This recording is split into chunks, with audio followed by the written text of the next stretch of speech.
내 삶의 목적을 이룰 때까지 하나님이 지켜주신다.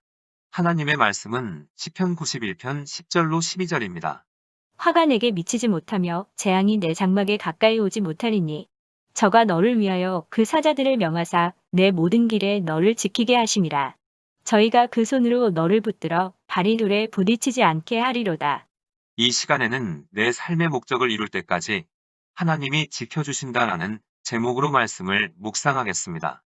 시편 91편은 많은 그리스도인이 애송하는 말씀으로 특별히 하나님이 우리 인생을 보호해 주시기를 기도할 때 많이 인용됩니다. 그 이유는 하나님께서 해악을 당하지 않도록 지켜주겠다고 굳게 약속하고 계시기 때문입니다. 하지만 진정으로 이 말씀이 주는 자유 안에서 살아가는 사람은 그리 많지 않습니다. 시편 91편 5절로 7절에 너는 밤의 놀램과 낮에 흐르는 살과 흑암 중에 행하는 연병과 백주에 황폐케 하는 파묘를 두려워 아니하리로다. 천인이 내 곁에서 만인이 내 우편에서 엎드러지나 이 재앙이 내게 가까이 못하리로다.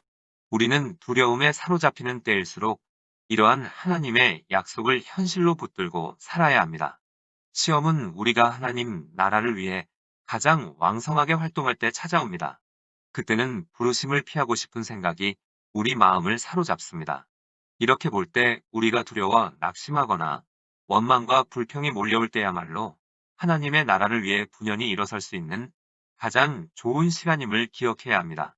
요셉은 애굽의 총리가 되기 전에 지혜와 권세를 받기 전에 먼저 광야와 같은 감옥 생활을 몇 년 동안 감내해야 했습니다.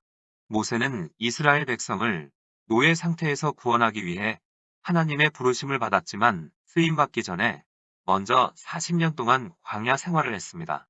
이스라엘의 왕으로 기름 부음을 받은 다윗은 다음과 같이 고백했습니다. 시편 142편 4절에 오른쪽을 살펴보소서. 나를 아는 이도 없고 나의 피난처도 없고 내 영혼을 돌보는 이도 없나이다. 다윗은 마음에 드는 게 하나도 없는 굴 속에서 지냈지만 그때가 바로 하나님이 계획하신 인생의 목적을 이루기 바로 직전이었습니다. 예수님도 광야로 가셔야 했습니다. 그리고 거기서 이 땅에 오신 목적을 포기하라는 유혹을 사단으로부터 받았습니다. 누가복음 4장 1절로 2절에 예수께서 성령의 충만함을 입어 유단 강에서 돌아오사 광야에서 40일 동안 성령에게 이끌리시며 마귀에게 시험을 받으시더라. 이 모든 날에 아무것도 잡수시지 아니하시니 날수가 다함에 줄이신지라. 이때는 예수님이 하나님께 받은 부르심을 이루기 약 3년 전쯤이었습니다. 여기에서 부르심이란 하나님의 아들이 세상 죄를 위해 대신 죽는 일이었습니다. 예수님을 향한 하나님의 뜻을 이루는 시기가 가까이 오자 사단에게 시험을 당하셨던 것입니다.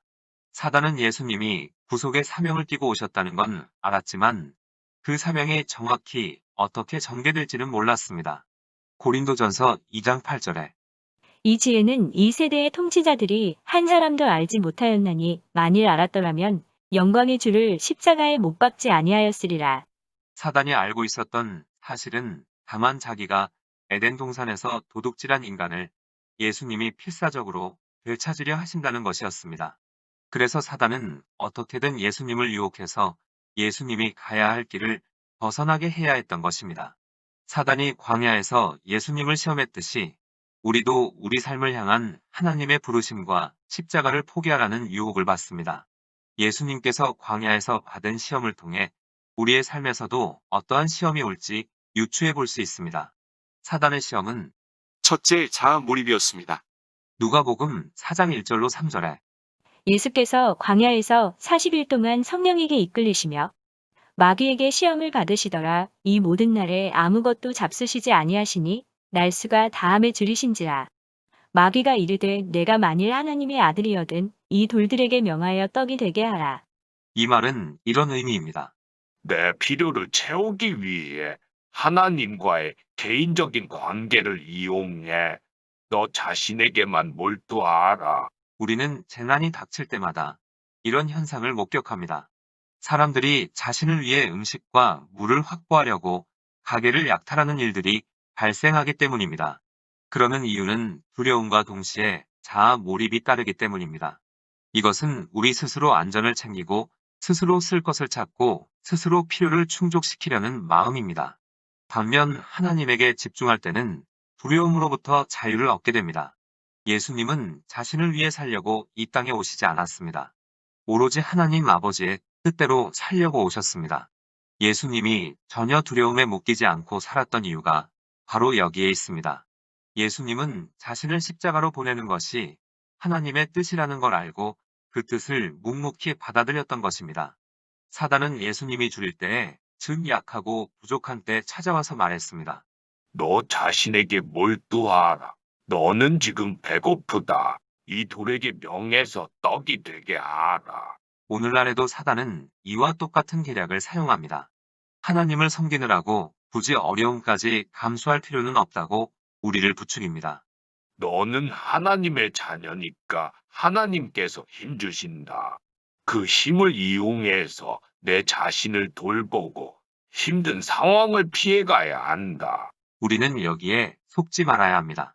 사단의 시험은 둘째 자존심을 건드리는 것이었습니다. 누가복음 4장 5절로 7절에 마귀가 또 예수를 이끌고 올라가서 순식간에 천하만국을 보이며 이르되 이 모든 권위와 그 영광을 내가 내게 주리라. 이것은 내게 넘겨준 것이므로 나의 원하는 자에게 주노라. 그러므로 내가 만일 내게 절하면 다 내 것이 되리라. 사단은 예수님을 높은 산, 즉 자존심 꼭대기로 이끌고 가서 이렇게 말했습니다. 너는 세상을 지배하고 다스리러 온 것이다. 내가 그걸 찾으러 온 게 맞다면 굳이 그 요정의 끝까지 갈 필요는 없다. 내가 지금 그걸 너에게 주겠다. 내가 할 일은 다만 내 앞에 무릎을 꿇고 하나님의 방법만이 이를 이루는 유일한 길이 아니라는 데 동의하는 것이다. 이를 이루는 방법에는 여러 가지가 있다. 사단이 예수님께 제시한 것은 승리라는 환상이었습니다. 사단은 이 세상 나라를 다스릴 왕좌를 예수님께 제시했지만 예수님은 십자가를 통해서만 구원을 이루실 수 있음을 분명히 아셨습니다. 우리가 십자가를 포기하고 날마다 십자가를 지고 예수님 따르는 것을 거부할 때 우리의 승리는 환상으로 끝날 것입니다. 우리 세대에 예수 그리스도의 십자가를 포기한 교회와 성도들이 생겨나고 있습니다. 이러한 성도와 교회의 설교에는 십자가가 없습니다. 그저 모든 사람의 기분을 띄워주는 내용들입니다. 십자가도 없고 회개도 없고 죄에서 돌이킴도 없고 하나님의 말씀에 대한 갈증도 없습니다. 결과적으로 진리에 기초한 복음 전도도 거의 하지 않습니다. 하늘나라가 건설되긴 했으나 단지 환상일 뿐 예수 그리스도의 교회는 아닌 것입니다. 성경은 각 사람의 공적이 무엇으로 만들어졌는지 증명하기 위해 불에 태워질 거라고 했습니다. 각각 공력이 나타날 터인데 그날이 공력을 밝히리니 이는 불로 나타내고 그물이 각 사람의 공력이 어떠한 것을 시험할 것임이니라. 잘못된 기반 위에 세워진 믿음이라면, 잘못된 기반 위에 세워진 교회라면 본질을 상실한 것으로 시험과 어려움이 닥치면 실족하게 됩니다.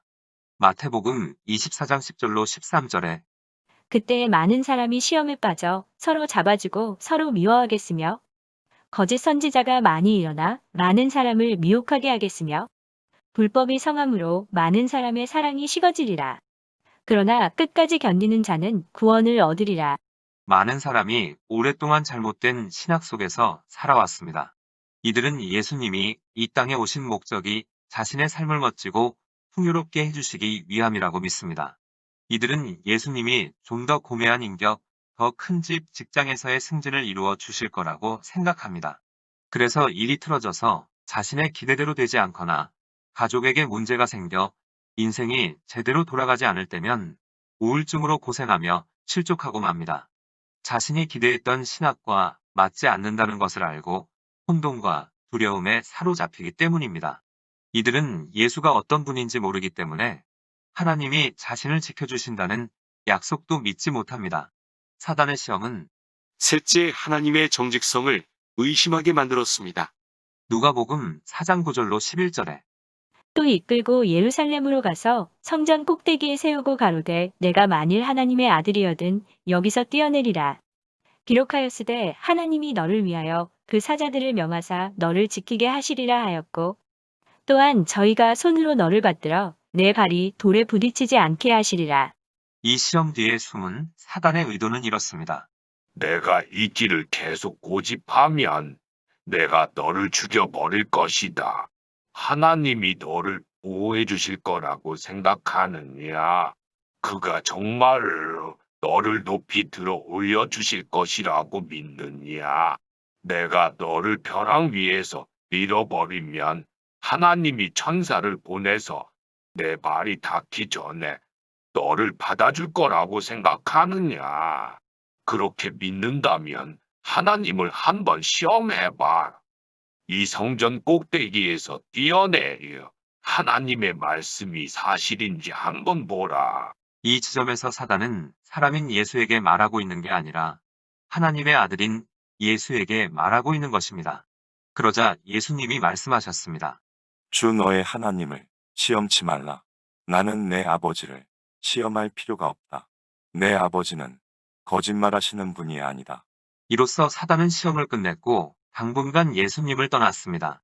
이 시험 후에 예수님은 성전에 들어가셨습니다. 그리고 이사야서를 펼쳐 읽기 시작했습니다. 이 말씀은 우리 세대에 대한 증거이기도 합니다. 누가복음 4장 18절로 19절에 주의 성령이 내게 임하셨으니 이는 가난한 자에게 복음을 전하게 하시려고 내게 기름을 부으시고 나를 보내사 포로는 자에게 자유를 눈먼 자에게 다시 보게 함을 전파하며 눌린 자를 자유케 하고 주의 은혜의 해를 전파하게 하려 하심이라. 주의 성령이 내게 임하셨으니 이는 내게 기름을 부으사 내가 돌로 떡을 만들게 하려 하심이라. 그가 내게 기름을 부으사 이 땅에 영광스러운 왕국을 건설케 하셨다. 그가 내게 기름을 부으사 기사와 이적을 행하게 하셨으며 내가 절벽에서 떨어져도 천사들이 나를 떠받드는 걸 모두가 보게 하셨다라고 예수님은 말씀하시지 않았습니다. 그렇게 하라고 하나님의 성령이 예수님께 임하신 게 아니기 때문입니다. 마지막 시대에 두려움 없이 일어설 자들은 이 세상의 가난한 자들에게 말씀을 전하라고 하나님께 기름 부음을 받은 자들입니다. 우리에겐 구속자가 있다고 말하고 십자가가 있다고 말하고 이 생에서 겪는 모든 일에서 빠져나올 길이 있다고 말하며 하나님과 함께 영원한 나라로 들어갈 것이라고 말하는 자들입니다. 성경은 예수님이 이사야서에서 자신에 관해 예언한 부분을 다 읽고 나자 다음과 같은 일이 벌어졌다고 기록하고 있습니다. 누가복음 4장 28절로 29절에 해당에 있는 자들이 이것을 듣고 다분히 가득하여 일어나 동네 밖으로 쫓아내어 그 동네가 건설된 산 낭떠러지까지 끌고 가서 밀쳐 내리치고자 하되 사단이 종교적인 무리들을 격분시켰던 것입니다. 사실상 사단은 이렇게 말한 것입니다. 나는 그를 곁길로 가게 하지도 못하고 마음을 바꿔 이기심으로 행동하게도 못했다. 무릎을 꿇고 어두운 인간의 생각이 곧 하나님의 생각이라는데 동의하게도 못했다. 예수는 하나님이 자기를 보호해 줄 거라고 생각하고 있다. 하나님이 자기를 높이 올려주리라고 생각하니 그를 벼랑 아래로 던져버리라. 사단은 우리에게도 이렇게 도전하고 시험합니다. 우리가 하나님의 길을 계속 따르면 해가 미칠 것이고 우리와 자녀의 목숨이 위태로워질 거라고 속삭입니다. 이 세대에서 예수님의 증인으로 살면 만사가 무척 힘들어질 거고 특히 모든 것이 예수 그리스도를 대적하는 때에는 더욱 힘들어질 거라고 속삭입니다. 사실 이러한 사단의 속삭임에 속아 하나님을 등지거나 비진리와 타협하는 사람들이 있는데 우리는 속지 말아야 합니다. 예수 외에 구원이 없다고 말하지 말라. 회개를 가르치지 말라. 사랑의 은사가 최고의 은사임을 가르치지 말라. 이러한 것들을 가르치면 엄청난 고난과 시련을 겪을 것이라고 끊임없이 협박하고 있습니다. 사람들이 예수님을 낭떠러지에 떨어뜨리려고 했지만 누가복음 4장 30절을 보면 예수께서 저희 가운데로 지나서 가시니라. 격분한 사람들이 예수님을 낭떠러지에 떨어뜨리려고 했는데 예수님은 초연히 그 사이를 지나가신 것입니다. 세상에서 종교적인 무리를 격분시키는 일은 그들이 생각하는 하나님의 이미지를 건드리는 일보다 더 큰 분노를 유발하는 일은 없습니다. 그리고 여기 있는 수백 명의 무리는 종교적 열정에 사무친 자들로서 정말로 예수님을 벼랑 아래로 밀어버리려 했던 자들입니다. 사단이 성전 꼭대기에서 하려 했던 바로 그 일이었습니다. 하지만 갑자기 이 무리들은 둘로 나뉠 수밖에 없었습니다. 성경은 예수님이 도망쳤다거나 누가 와서 예수님을 도와주었다고 말하지 않습니다. 다만 예수님이 그들 가운데를 뚫고 걸어가셨다고 기록하고 있습니다. 무리 가운데로 지나가실 수 있었던 비결은 누가복음 4장 10절로 11절에 하나님이 너를 위하여 그 사자들을 명하사 너를 지키게 하시리라. 또한 저희가 손으로 너를 받들어 내 발이 돌에 부딪히지 않게 하시리라. 말씀하셨기 때문입니다. 아직은 예수님이 죽을 때가 아니었고 낭떠러지가 아닌 십자가에서 죽는 것이 하나님의 뜻이었던 것입니다. 예수님은 자기 목숨을 건짐으로써 성경 말씀을 성취하지 않으셨습니다. 하나님께 순종함으로써 사단의 유혹에 굴복하지 않음으로써 성경 말씀을 성취하셨습니다.